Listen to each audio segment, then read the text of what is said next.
आमंत्रित करता हूं मध्य प्रदेश के यशस्वी मुख्यमंत्री माननीय शिवराज सिंह चौहान जी का कि वे इस अनूठे अभूतपूर्व आयोजन पर अपने विचार रखें। आदरणीय शिवराज जी। बोलिए सियावर रामचंद्र की, पवन सुत हनुमान की, उमापति महादेव की, बागेश्वर धाम की, सदगुरु देव की, संत समाज की, हर हर महादेव।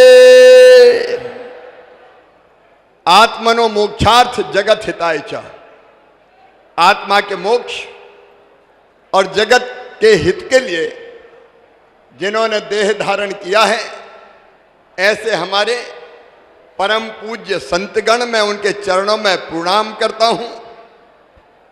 सदगुरुदेव भगवान हमारे बीडी शर्मा जी, यहां उपस्थित सबसे पहले मेरी भांजियां जो आज दाम्पत्य सूत्र के बंधन में बंध रही है, और लाखों की संख्या में उपस्थित आप सब ऐसे भक्त हैं जो बालाजी के दर्शन करके लोक कल्याण के भाव से पधारे। मैं आप सबके चरणों में भी प्रणाम करता हूं। सिया राम मैं सब जग जानी, करहूं प्रणाम जोर जुग पानी। लेकिन आज मेरा मन आनंद से भरा हुआ है, और इसलिए भरा हुआ है कि बचपन से मैं भी गांव में पैदा हुआ महाराज जी। छोटा सा गांव मेरा भी जैत, हम भी जैत में पैदा भय, और पढ़े भी सरकारी स्कूल में ही है भैया, कोई पब्लिक मगलिक स्कूल में नहीं पढ़े। तो बचपन से हम ये देखते थे कि बेटा और बेटी के बीच भेद होता है, बेटा ज्यादा लाडला होता है और बिटिया कम प्यारी होती है। कई बार तो बेटियां कोख में मारी जाने लगी स्थिति पैदा हुई, तब मन में वेदना होती थी महाराज जी कि हे भगवान, वो दिन कब आएगा जब बेटा और बेटी बराबर माने जाएं। बीच में महाराज जी मैं विधायक बन गया। मैं आज कन्या विवाह के अवसर पर वो घटना सुनाना चाहता हूं। पदयात्रा कर रहा था, हम तो पांव पांव भी खूब घूमे। तो एक गांव में गए तो बेटी की शादी थी, अनाथ थी। तो गांव के लोगों ने कहा कि आप विधायक हो, बिटिया की शादी का इंतजाम करवा दो, सरकारी सहायता दिलवा दो, इसके माता पिता नहीं है। तो मैंने कहा शादी कब है? बोले परसों ही है। मैंने कहा सरकारी सहायता में तो बरसों लग जाएंगे। और तभी मन में भाव आया, क्या एक शादी हम नहीं कर सकते? और उस बिटिया की शादी अपने मित्रों के सहयोग से की तो इतना आनंद प्राप्त हुआ, मैं उसका शब्दों में बयान नहीं कर सकता। लेकिन उसके बाद फिर हमने महाराज जी क्रम शुरू किया।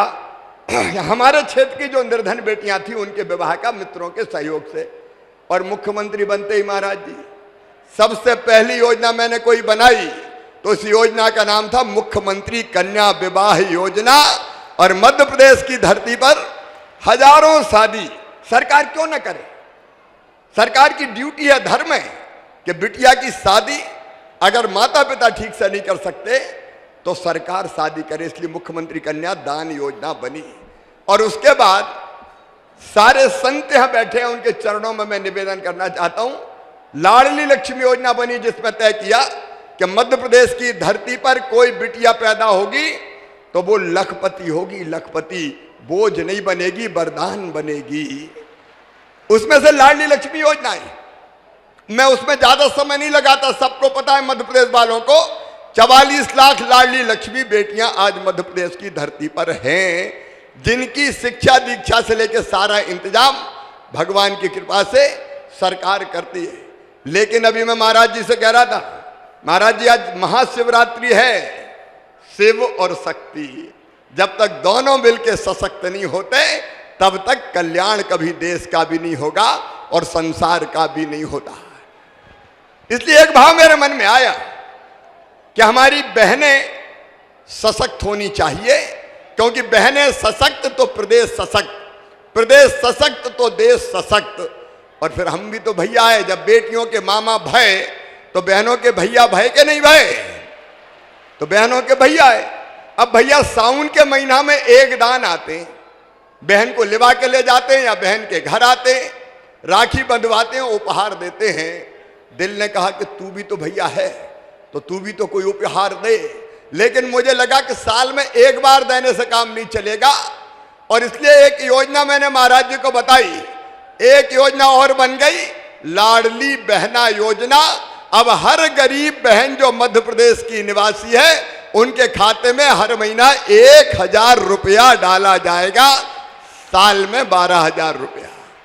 और उस रुपया का उपयोग वो बेटा बेटी को दूध पिलाने में करेगी, फल खिलाने में करेगी, सब्जी खिलाने में करेगी, परिवार को मजबूत बनाएगी। कभी पतिदेव को भी जरूरत पड़ गई तो आज तो वो मांगने वाली है, दे दो 100 रुपया 200 रुपया।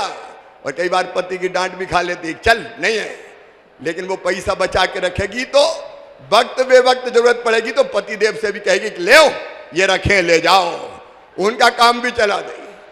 और सास बहू का प्रेम भी बढ़ जाएगा। सासू जी कहेगी हर महीना 1000 रुपया आ रहे तो बहुए भी घी चुपड़ी रोटी खुआओ। महाराज जी, आज बेटियों को देख के मुझे ये प्रसंग याद आ गए। मैं आपको प्रणाम करता हूं, सब संतों को प्रणाम करता हूं। और देखो भैया, भगवान को प्राप्त करना जीवन का अंतिम लक्ष्य है, परमात्मा की प्राप्ति। और भगवान कैसे प्राप्त होंगे?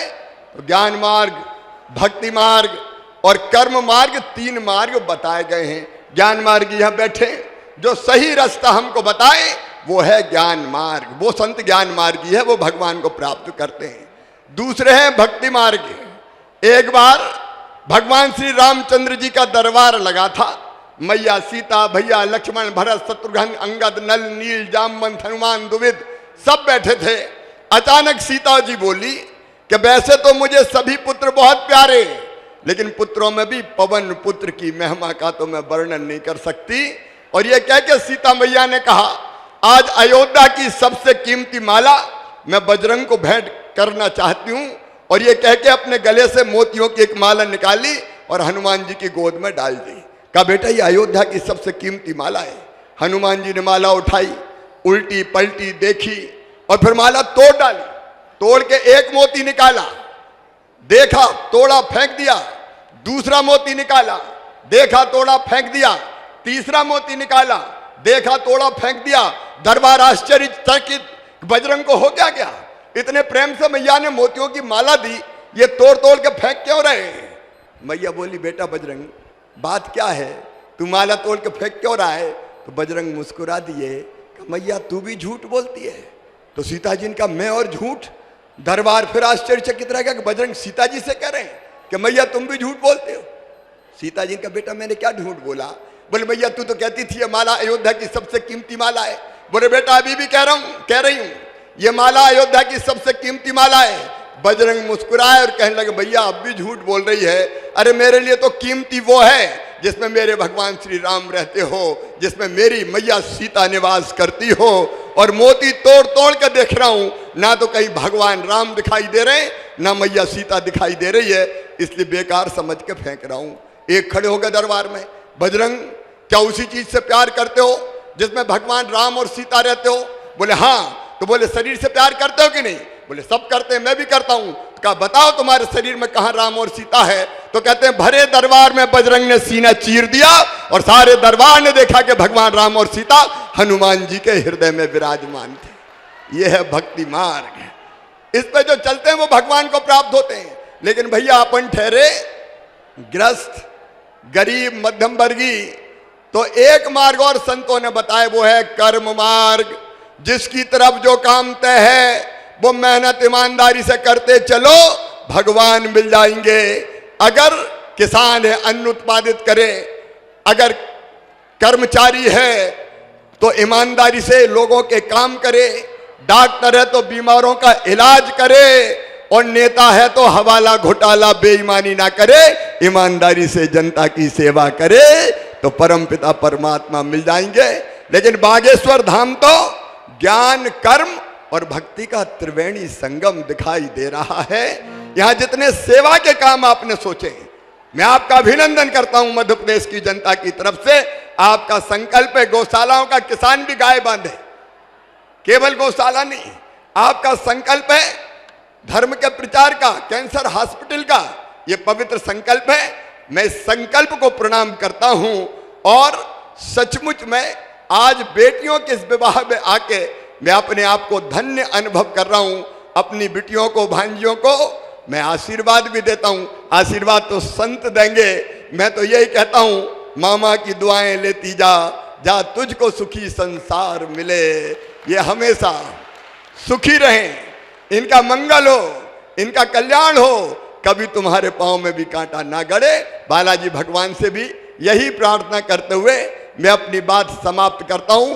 मेरे साथ एक बार फिर बोलिए, सियावर रामचंद्र की जय पवन सुत हनुमान की, जय उमापति महादेव की, जय बालाजी भगवान की, जय बागेश्वर धाम की, जय धर्म की, जय हो, अधर्म का नाश हो, प्राणियों में सद्भावना हो, विश्व का कल्याण हो, भारत माता की, जय हो, गौ माता की, जय हो। हर हर महा